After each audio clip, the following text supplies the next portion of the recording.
E quanto mais os afligiam, mais se multiplicavam e cresciam. Essa é a linda história de Êxodo, e nós vamos começar hoje a leitura desse livro abençoado, lendo e explicando a Bíblia Sagrada, Êxodo, capítulo 1.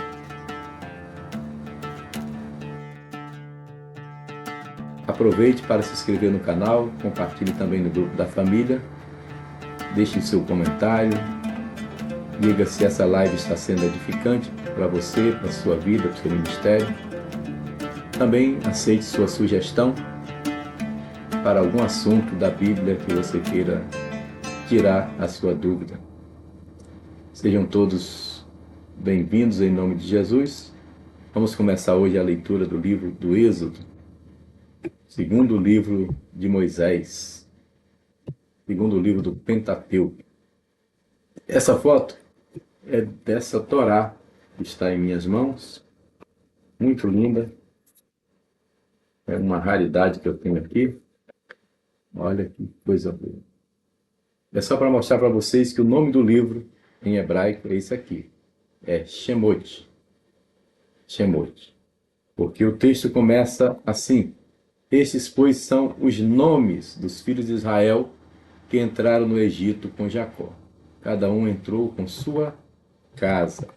E essa palavra nomes é Shemot, é o nome do livro. Como eu já falei em outras ocasiões, esses nomes do Pentateuco, a própria palavra Pentateuco está em grego, né? É a herança da Septuaginta, que é a tradução dos livros do Antigo Testamento do hebraico para o grego. Mas os nomes originais são nomes hebraicos. Gênesis é Bereshit e Êxodo é Shemot, ok? Que significa nomes, porque aqui ele traz os nomes dos que entraram no Egito. É muito interessante esse livro. E lá no final vai trazer, né, os nomes dos que saíram quando eles entrarem na Terra Prometida, né? A história de Êxodo é uma história muito bonita. Estes, pois, são os nomes dos filhos de Israel que entraram no Egito com Jacó, cada um com a sua casa: Ruben, Simeão, Levi e Judá. Os primeiros 4 filhos de Jacó, os mais velhos. Repetindo aqui, deixa eu ver aqui, vamos lá. Repetindo aqui: Ruben, Simeão, Levi e Judá. Os 4 mais velhos, os 4 primeiros filhos de Jacó: Ruben, Simeão, Levi e Judá. Issacar, Zebulon e Benjamim, Dan e Naphtali, Gade e Azer. Todas as almas, pois, que procederam dos lombos de Jacó, foram 70 almas. José, porém, estava no Egito. Providência de Deus, provisão de Deus para salvar a família. José estava no Egito. É interessante aqui, eu gosto muito dessa Torá, porque o texto do versículo 4 diz assim, versículo 5, né? Esse que está na tela, todos esses saíram dos lombos de Jacó. Veja como está nesse comentário aqui, ó. Veja como está aqui. Aqui, se der para você ler aí o versículo 5, tá aqui, ó. Todos, e foram todas as almas que saíram da coxa de Jacó, 70 almas. E José estava no Egito. José estava no Egito, mas José não era do Egito. E lombo de Jacó, ou coxa de Jacó, significa descendência. E José estava no Egito, mas não era do Egito, fazia parte da genealogia. Inclusive, devido ao fato de Ruben ter subido ao leito de seu pai, ter se deitado com Bila, que era serva de Raquel, concubina de Jacó, ou seja, ele se deitou com a mulher do seu pai. Então Jacó tirou a primogenitura de Ruben e deu a José. Ok? O pai podia fazer isso. Primogênito nem sempre é o mais velho, porque o pai tinha autoridade para trocar a primogenitura, caso ele quisesse, e ele bem entendesse. Ok? Paramos no 5. José, porém, estava no Egito. Aqui fala 70 almas, outros textos falam 72. Gente, isso é só uma questão de matemática e traduções, né? Porque José também tinha filhos no Egito, que foram Manassés e Efraim. Então, alguns falam 70 almas, outros 72, é só incluir o Manassés e Efraim, vai dar 72. Tá bom? E faleceu José e todos os seus irmãos e toda aquela geração. E os filhos de Israel frutificaram e aumentaram muito, e multiplicaram-se e foram fortalecidos grandemente, de maneira que a terra se encheu deles. Opa, aqui vai começar um problema. Eles estão crescendo muito e vai incomodar os egípcios. E levantou-se um novo rei, ou seja, um outro faraó, sobre o Egito, que não conhecera a José. Veja, o tempo passou, levantou-se agora um outro governante, né? Foi feito, se fosse hoje, né? Seria eleições, naquela época não era sucessão mesmo, era ditadura.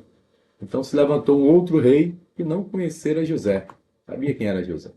O qual disse ao seu povo: Eis que o povo dos filhos de Israel é muito e mais poderoso do que nós. Que história é essa? Quem é esse povo aí que está crescendo mais do que nós, né? Eia, usemos de sabedoria para com eles, para que não se multipliquem. Veja que o desejo de Faraó, e aqui espiritualmente representa o desejo do diabo, é que nós não nos multipliquemos, é que o povo de Deus não cresça, é que a igreja não avance. Para que não se multipliquem, Faraó. E aconteça que, vindo guerra, eles também se ajuntem com nossos inimigos e pelejem contra nós e subam da terra, e puseram sobre eles maiorais e subam da terra. Pronto, 11. E puseram sobre eles maiorais de tributos para os afligirem com suas cargas, porque edificaram a Faraó cidades armazéns, Pitom e Ramassés. Ou seja, vamos aumentar os impostos, vamos mantê-los cativos, vamos mantê-los como escravos, eles não são egípcios, vamos aumentar a carga sobre eles. Mas, quanto mais os afligiam, tanto mais se multiplicavam e tanto mais cresciam, de maneira que se enfadavam por causa dos filhos de Israel. É exatamente assim que a igreja também avança. Quanto mais perseguida, mais ela cresce. O período que a igreja mais cresceu foi o período da igreja perseguida, que vai, segundo alguns historiadores, do ano 100 ao ano 313, com o edito de tolerância de Constantino, e acaba a perseguição.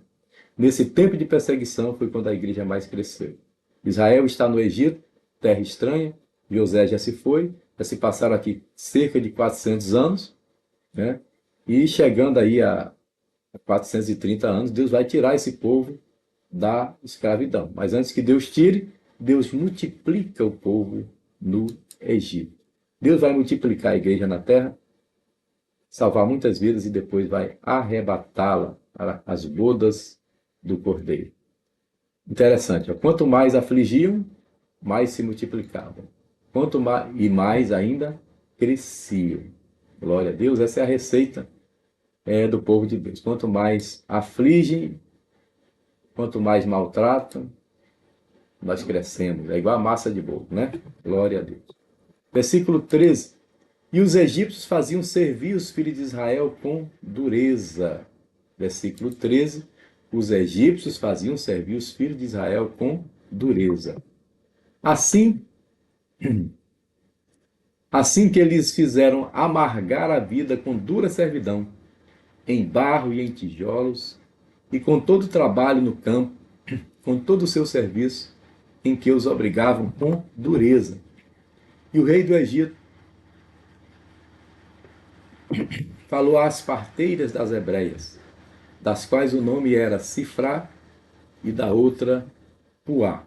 Aqui, o rei do Egito vai dar uma ordem para essas parteiras. É claro que essas parteiras representavam, aparentemente, um grupo de parteiras, né?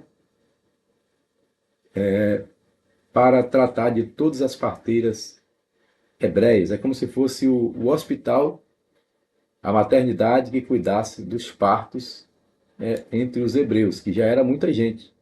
Já existia aqui um povo já multiplicado, né? E o nome dela, Sifrá e Puá. E disse: quando ajudardes a dar à luz as hebreias, e as virdes sobre os assentos, se for filho, matai-o. Mas se for filha, então viva. O desejo de Faraó é matar os meninos. O desejo de Faraó é matar os projetos de Deus. O desejo de Faraó é matar os nossos sonhos. Se for menino, execute. Olha, que ordem, hein? Que ordem.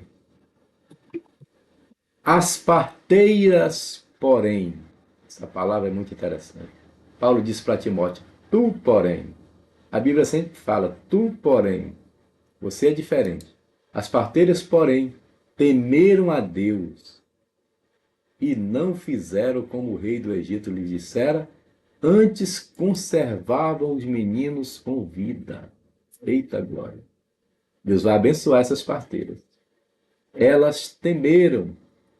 É incrível como tem pessoas que obedecem ordens absurdas. A vida está acima. E se alguém dá uma ordem contra a vida, não convém obedecer. Elas conservaram os meninos em vida. Então o rei do Egito chamou as parteiras e disse: por que fizestes isso, deixando os meninos com vida? E as parteiras disseram a Faraó: é que as mulheres hebreias não são como as egípcias, porque são vivas. Aleluia. As mulheres hebreias não são como as egípcias. Eu já ouvi uma mensagem poderosa sobre isso.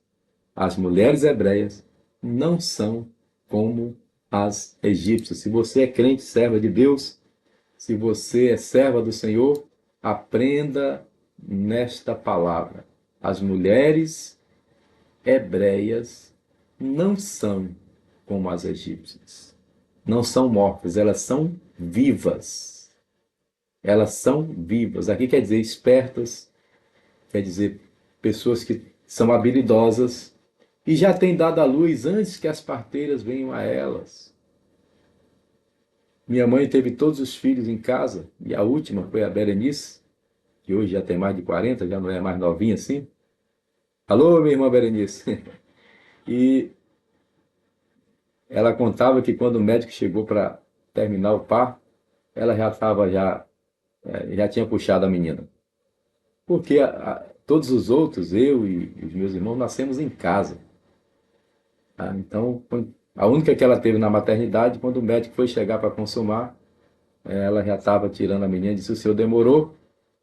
Então, as hebreias eram vivas. Assim foi a história de cobertura que as parteiras acharam para não executar.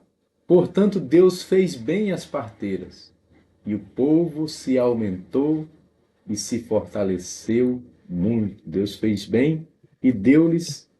E aconteceu que, como as parteiras temeram a Deus, ele estabeleceu-lhes casa, ele abençoou sua família.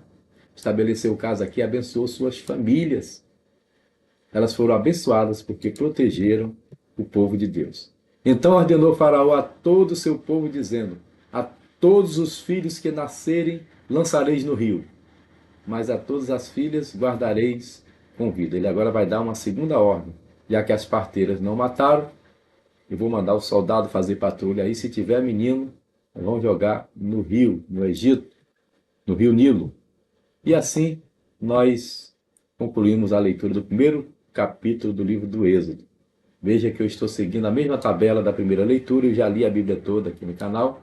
Estamos lendo pela segunda vez. Nessa segunda leitura, nós estamos nessa primeira linha aí da planilha. Vamos seguir o mesmo cronograma, lendo o Antigo e o Novo Testamento, Nesse momento nós passamos para 2 livros do Antigo, porque o Antigo tem 39, né? O Novo só tem 27. Então são mais livros no Antigo. De vez em quando vão ficar 2 livros do Antigo e de vez em quando vai ficar um livro do Antigo e um do Novo Testamento. Mas nós vamos ler novamente a Bíblia toda. Lendo e explicando a Bíblia Sagrada, Êxodo capítulo 1, não perca a leitura desse livro, pois é um livro maravilhoso, cheio de ensinamentos para a nossa vida. Pai, eu quero te agradecer pela vida do teu filho, da tua filha, que dedicou esse tempo precioso para aprender a tua palavra. Abençoe sua casa, estabeleça a casa como fizeste com as parteiras Cifrá e Puá. Que o Senhor abençoe poderosamente e que nós, como igreja, venhamos crescer e nos multiplicar, mesmo diante da aflição, da afronta, dos ataques do inimigo e do desejo de Faraó de matar as crianças. Proteja os meninos, guarda o teu menino, guarda Moisés, aleluia, e continua conosco. Abençoe o Brasil e abençoe Jerusalém. Eu oro em nome de Jesus. Amém. Se você disse amém, compartilhe essa live com mais alguém. Não perca amanhã, porque nós vamos falar sobre Moisés, o menino formoso. Paz seja convosco.